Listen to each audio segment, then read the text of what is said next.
Big cities were once synonymous with dreams, opportunities, and the good life. But is that still the case? Hello and welcome. I am Sadhika Tiwari, and you're watching Eco India. But cities now remind us of traffic, poor air quality, bad sanitation, concrete, and little to no greenery. But now these are our cities, and it is our responsibility to figure out ways to improve our city life. If you agree with this thought but wonder what we can do, this episode might have some answers to you. Let's start with the city we are in right now, Delhi. And since it is my city, I can safely tell you that the problems here are many. Poor air quality is probably the biggest one. A large proportion of air pollution has to do with the amount of waste. To be precise, with certain types of waste disposal systems and waste dumps. Delhi relies on waste incineration for its waste disposal and power generation, and this has consequences. Dev Kumar Bansal should be happy. For 12 years, he's been living in Jasola Vihar, a leafy neighborhood in South Delhi. But first impressions can be deceiving. See any of the plants around here, see how much dust is there. If I leave my car outside in the morning, I'll see a layer of dust all over it. The cause is likely here, just 3 kilometers from Bansal's home.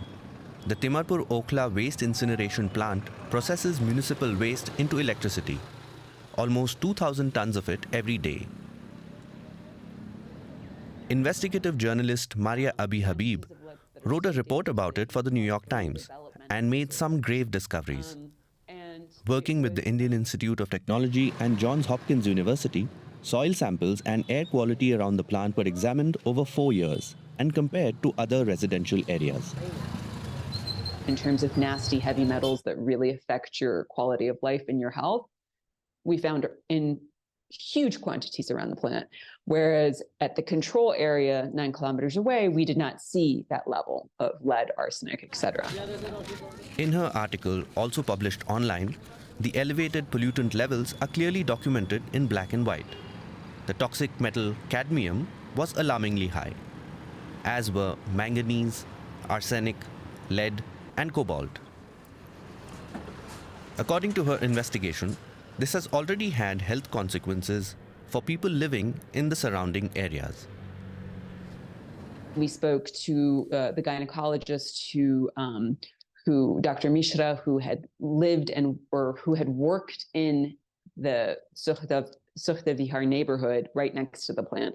And she had been there practicing in that neighborhood since 1999. And she said, since this plant came online about 12 years ago, I have never witnessed this level of miscarriages. The journalist estimates that about 1 million people are directly affected by the plant's impact. Timarpur Okhla is a joint partnership between Jindal Urban Infrastructure Limited and the Delhi government. The National Green Tribunal and the Delhi Pollution Control Committee have imposed fines on the company multiple times, but nothing has changed. Quite the opposite. Since the article was published, a statement from the plant's management has appeared on their website, claiming that they comply with all legal regulations. Our requests for interviews with the company and authorities went unanswered. Citizen and activist Bhavreen Kandhari is calling for the closure of waste incineration plants in Delhi. She sees a particular risk in unsorted waste. We are failing in our solid waste management rules. We are failing on segregating waste, which is extremely important. The moment you'll segregate waste, and then you bring in that last maybe 2 to 3% of waste that cannot be now either recycled or upcycled or composted, that comes and gets incinerated. It's all in control. But right now, bringing mixed waste here and burning it is hazardous in every way. You're breaking every environmental rule, basically. The company's promotional video presents Timarpur Okhla as a modern waste-to-energy facility that carefully separates waste before processing it into electricity. Only then, they claim, are pollutant levels low and efficiency high. However, the New York Times article cites a now deceased manager who revealed that environmental violations occur frequently and safety measures are routinely ignored. Footage from activist Neelam Ahluwalia from 2021 further confirms this. Fly ash from the Timarpur Okhla power plant was dumped near residential areas. Waste pickers still find toxic metals in it, which they sell for a few cents. And even today, 4 years later, nothing seems to have changed in the handling of fly ash, as Maria Abi Habib observed during her research. They were taking the ash in open bed trucks, winding their way through Delhi. We were watching morning commuters trying to rush to work with the ash billowing from the truck into their eyes. Same thing with children. And then they were just dumping it like that right into neighborhoods with no precautions. Waste-to-energy plants with effective flue gas purification are considered environmentally friendly and sustainable methods of processing waste, which is why companies like Timarpur Okhla can earn money on the international carbon credit market for every megawatt of electricity they generate. However, environmental organizations like GAIA regularly protest against the practice. When the Jindal Group was establishing the plant, the carbon credit market had collapsed. But now it started to pick up again.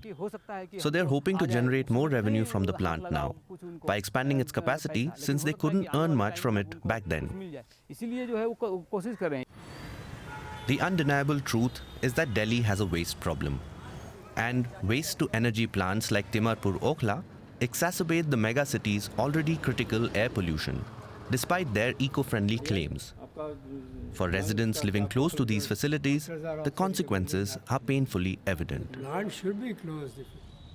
While this problem seems too big for citizens to solve, there is much that we can do to control the waste that goes into these incinerators.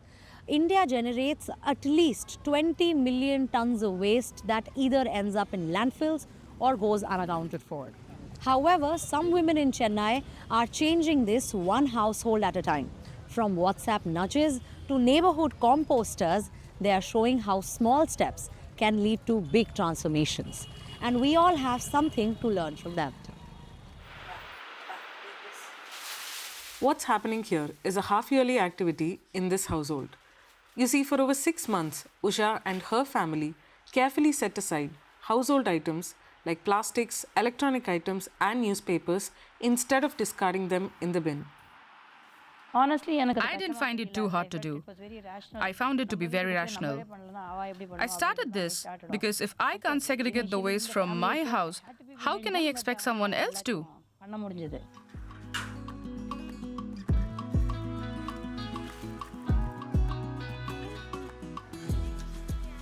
Now they're taking all of this to a waste collection drive organized by ROKA, which is residents of the Kasturba Nagar Association in Chennai.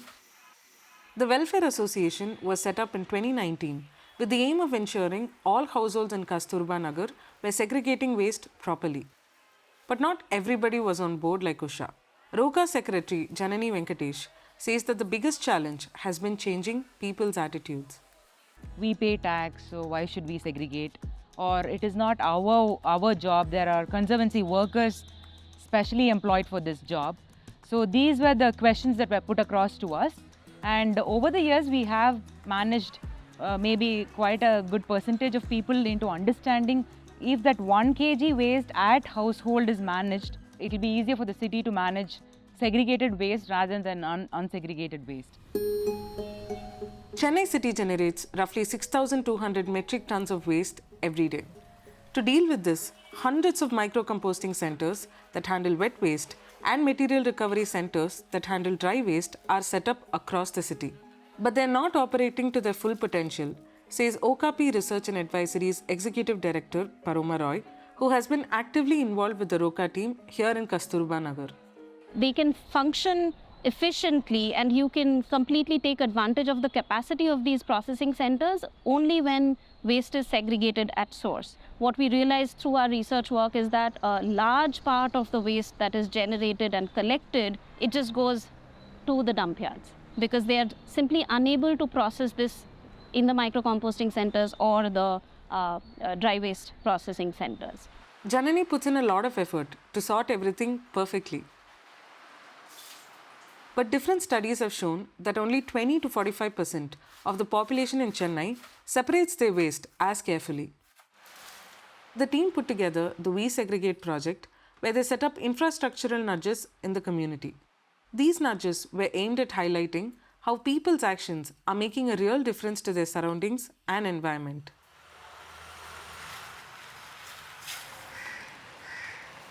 This included initiatives like Punch the Plastic, where hooks installed in 40 buildings across 3 streets in the locality are used to effectively collect uncontaminated multi-layer and soft plastics. Nearly 100 kilograms of plastics have been diverted in the first 6 months. The collected plastics are then sorted and baled at the aggregator and sent to the recycling center, where they will be made into boards for furniture and other household items. The most successful initiative, however, is the 3 community lane composters that have been set up in the neighborhood. The conservancy workers who collect the waste door to door transfer about 25 kilograms of organic waste to each lane composter every day. A conservancy worker mixes this waste along with cocoa peat in a 3:1 ratio and then transfers it to the lane composter. The resulting compost is distributed among residents for use in their gardens.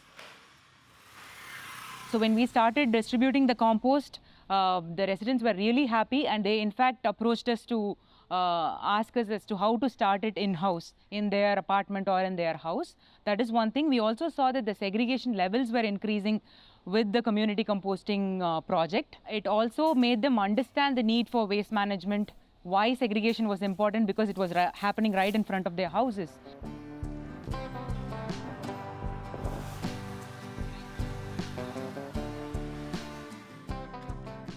Meanwhile, Usha believes that the success of the Punch the Plastic and the lane composting projects is down to ROCA team's constant monitoring and campaigning efforts. They did it beautifully, thanks to WhatsApp. They started a group and sent messages. Whenever people didn't cooperate, they would take a picture of the dustbins and send it in the group saying, "You have not done it today, kindly cooperate." Some people were sensitive about it, but when they started seeing reason and doing it again.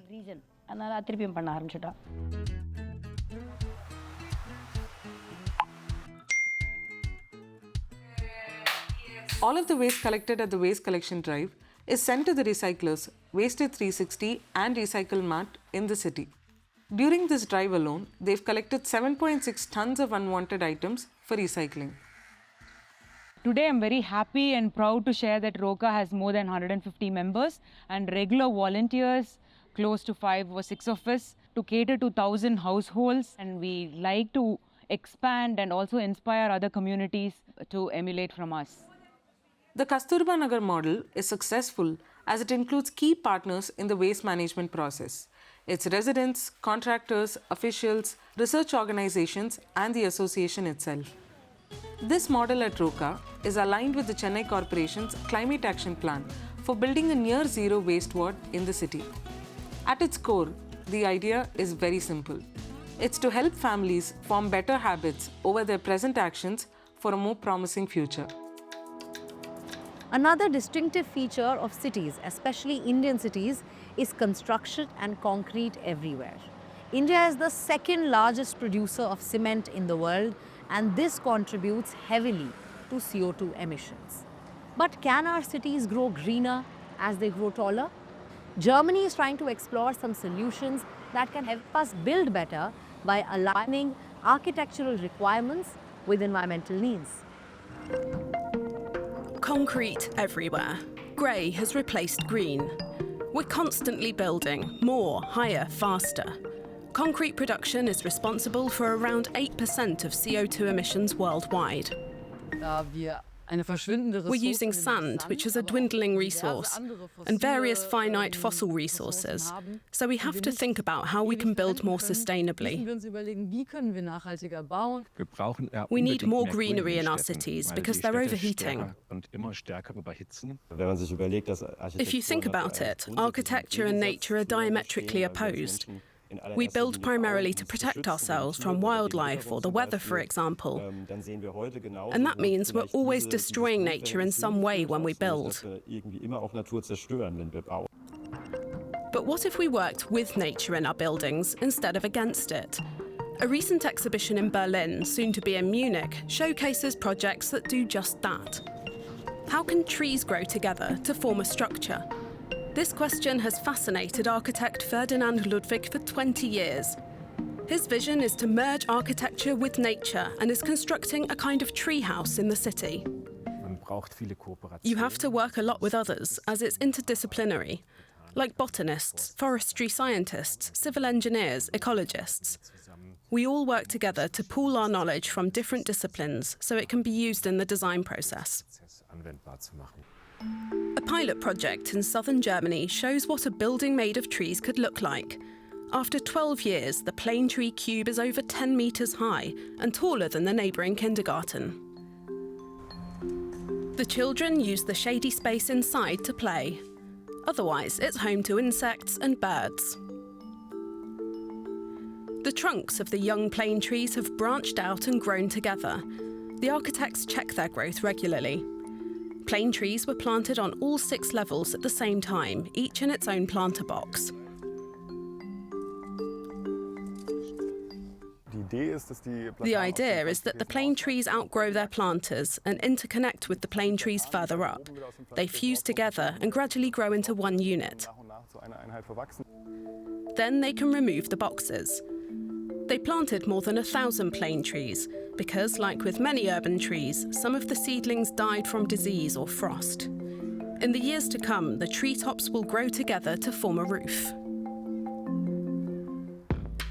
A quicker option might be fungus. This igloo hut is made of wood and fungus panels. The surface is soft to the touch, but the panels are robust.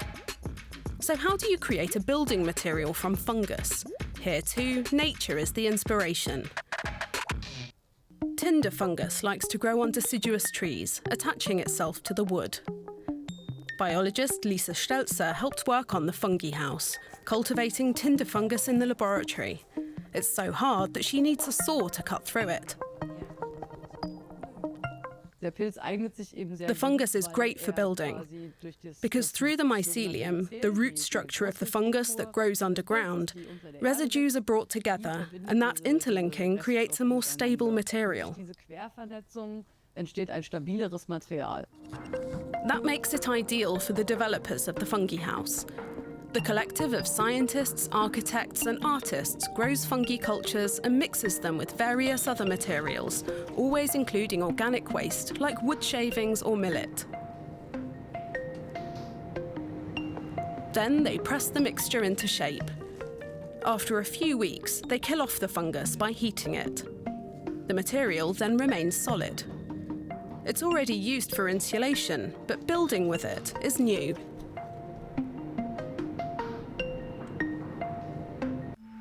Over in India, the search for sustainable construction materials is growing more urgent. Architects in the Humanscapes project in southern India's Auroville are turning clay into homes that are easier to cool during hot summers. Up in the plains of northern India, Delhi chokes on pollution every winter, in part due to the burning of crop waste. But local builders are finding new ways to upcycle this waste into bricks. These agrocrete bricks are light, strong, and can be moulded for all kinds of uses. Back in Berlin, Indian entrepreneurs have developed a new material to replace the world's diminishing sand supplies. Made by upcycling hard-to-dispose mineral and mining waste, this artificial sand is lighter and stronger than traditional sand, all produced here in a factory without touching any riverbeds or coastlines. European pioneers have also begun working with materials like mud. Like Austria's Martin Rauch, who even produces larger projects with rammed earth walls. But mud brick buildings are otherwise rare here. It's a debatable privilege of the Western world that we no longer build with mud.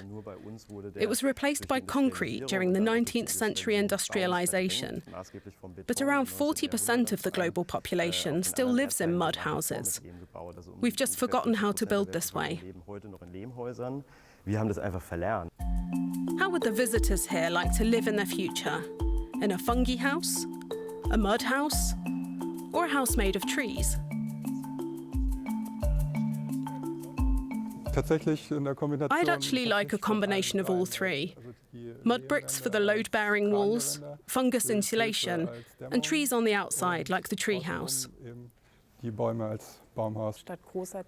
Instead of big machinery, you can just use plants or build with trees, something very simple and cheaper in the long term. I think we need to be more daring. And nature offers a number of other materials, like seaweed, which could also be suitable for construction. Even if research is still in its infancy, the projects on display show how architecture and housing could protect both the environment and us humans. Chennai has an inspirational example of citizens putting in years of efforts to bring about some change. Every Indian city will have at least one water body which is dying and polluted. Chennai also had one such lake spread over 50 acres.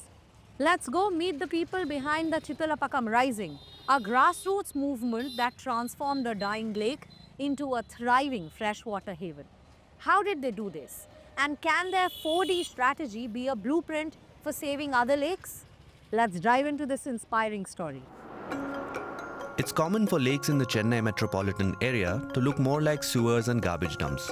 However, Chittalapakam Lake on the city's outskirts has proven to be an exception. This is the Chittalapakam Lake. Just 5 years ago, we could not even stand here. Garbage was piled up 20 feet high and 20 feet deep like a mountain, all spread over 4 acres. The stench was so bad, people avoided walking past here. The transformation began with a small group of deeply committed volunteers. When we started, the lake was in a very bad state. However, cooperation between local residents and the government has revived it, and it's now a freshwater lake. It's become a favorite spot for people as well as birds and animals. The NGO started in 2013 with just 3 people. But in 2019, when they organized a manual cleanup event, 1,500 people turned up. And the government stepped in with 2.5 million euros to help speed up the project. The lake's dissolved oxygen level has reached 4.8 milligrams per litre. For drinking water, this number should be around 5. In many of the lakes around here, the pollution is so high that the level of dissolved oxygen is routinely found to be below 2 milligrams per litre. The volunteers at Chittalapakam Rising have gained valuable experience over the years and have developed what they call the 4D plan to help other neighborhoods revive their own lakes. The 4Ds are deflect, drain, desilt and deepen. So the first step is to deflect by building a baffle wall to protect the lake from drainage. We then link it to a new drainage canal. The next step is to drain the lake completely to remove the polluted soil, trash and plastic. Once it's dry enough for us to be able to dig into the soil, we remove the polluted silt layer that contains remains of the sewage and other substances. And then we have to excavate the bottom of the lake to between 4 and 8 feet, which helps in water storage throughout the year and increases its ability to recharge groundwater, which is a positive side effect. 5 kilometers away, Nanmangalam Lake faces similar problems as the Chittalapakam Lake once did because of improper waste disposal. A group of residents here is beginning their own cleanup drive to prevent the lake from dying out. We started this cleaning process about 13 weeks ago. 10 years ago, this Nanmangalam Lake was used by the people as a freshwater source. But today, because of the fast pace of housing and other construction, the lake has turned into a drain.